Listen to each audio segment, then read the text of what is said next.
మన మొక్కలు మన వైద్యం కార్యక్రమానికి స్వాగతం సుస్వాగతం.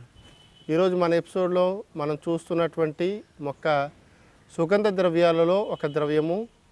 వినాయకుడి యొక్క వ్రతకల్పాల్లోనూ అనేక వ్రతాలలోనూ రెగ్యులర్గా వాడేటువంటిది మాచిపత్రి. ఈ మాచిపత్రి యొక్క విశిష్ట ఔషధ గుణాల గురించి ఈరోజు మనం తెలుసుకుందాం. ముందుగా మాచిపత్రిని సంస్కృతంలో వికీర్ణ అని, విలయపత్ర అనేటువంటి పేర్లతో పిలుస్తూ ఉంటాం. మరి మాచిపత్రి యొక్క ఔషధ గుణాలు తెలుసుకునే ముందు దీని యొక్క రుచి కారము, వగరు, తీపి రుచులు కలిగినటువంటి ఈ రుచిని ఈ యొక్క మాచిపత్రి కలిగి ఉంటుంది. విపాకము, కటు విపాకము, అలాగే ఉష్ణవీర్యాన్ని కలిగి ఉంటుంది. ఇది సాధారణంగా కుష్టు వ్యాధుల్లోనూ, చర్మ వ్యాధుల్లోనూ, అలాగే వీరి వృద్ధిలోనూ, శుక్రకరంగాను, శ్వాసకాశంలోనూ, అలాగే వేడిని తగ్గించేటువంటి పైత్యహారం కింద కూడా మనకి ఈ మొక్క ఉపయోగపడుతుంది. ఏ వ్యక్తి అయితే ఆకలి సరిగ్గా లేదనుకుంటాడో ఆ వ్యక్తి మాచిపత్రి ఆకు రసాన్ని కొద్దిగా శుంఠి కలుపుకుని రోజు పరగడుపున కనుక తీసుకున్నట్లయితే కొన్ని రోజుల్లోనే మంచి ఆకలి కలుగుతుంది. ఏ వ్యక్తికైతే శిరోతాపము లేదా తలపోటు వస్తుందో ఆ వ్యక్తి మాచిపత్రిని శుభ్రంగా దంచి శిరస్సు మీద పెట్టుకుని కొద్దిగా గుడ్డతో కనుక కప్పుకున్నట్లయితే కొన్ని నిమిషాల్లోనే తలపోటు అనేటువంటిది తగ్గుతుంది. చాలామందికి కంటికి సంబంధించినటువంటి ఎరుపులు, అలాగే కళ్ళు మంటలోకి వస్తుంటాయి. ఇటువంటి వాళ్ళు మాచిపత్రిని శుభ్రంగా దంచి కళ్ళ మీద వేసుకుని ఒక క్లాత్ కట్టుకుని ఒక 10 నిమిషాలు కనుక రిలాక్స్గా ఉన్నట్లయితే కొంచెం నిమిషంలోనే ఆ కళ్ళ ఎరుపు, పోటు అనేటువంటివి తగ్గుతాయి.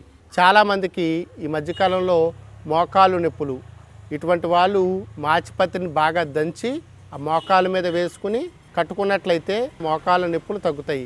త్వరగా పని చేయాలనుకునేటువంటి వాళ్ళు, అంటే మోకాల నొప్పుల్లో బాగా తగ్గాలనుకునే వాళ్ళు కొద్దిగా ఆవదంలో ఈ మాచిపత్రిని వెచ్చజేసుకుని దాన్ని కనుక పైన వేసుకున్నట్లయితే ఆమవాతపు నొప్పులు అనేటువంటివి తగ్గుతాయి. చాలామందికి నోరు దుర్వాసన అనేటువంటిది ఉంటుంది. దీనికి మాచిపత్రి రసాన్ని నోట్లో వేసుకుంటూ పుక్కిలిస్తూ ఊసినట్లయితే కొన్ని రోజుల్లోనే నోటికి సంబంధించినటువంటి దుర్గంధము, వాసన అనేటువంటిది తగ్గుతుంది. మాచిపత్రి అనేక విషాలకి విరుగుడు ద్రవ్యం కింద పనిచేస్తుంది.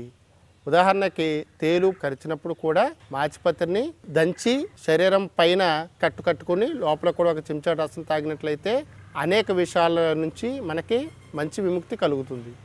మరి మాచిపత్రి శ్వాసకాశ సంబంధ వ్యాధుల్లో తేనెతో గనక వాడుకున్నట్లయితే శ్వాసకాశ సంబంధ వ్యాధులు అనేటువంటివి తగ్గుతాయి.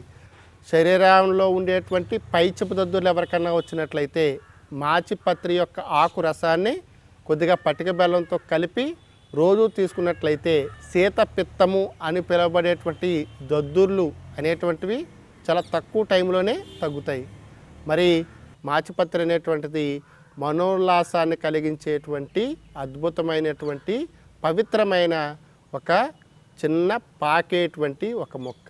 చిన్నపిల్లలు సాధారణంగా గజ్జి, చిడుము, తామర ఇటువంటి వ్యాధులు వచ్చినప్పుడు మాచిపత్రి యొక్క రసాన్ని కనుక శరీరం మీద లేపనం చేస్తూ ఉన్నట్లయితే కొన్ని రోజుల్లోనే చర్మం మీద ఉన్నటువంటి కురుపులు, గజ్జి, చిడుము, తామర లాంటి చర్మ వ్యాధులు తక్కువ టైంలోనే బాగా తగ్గుతాయి.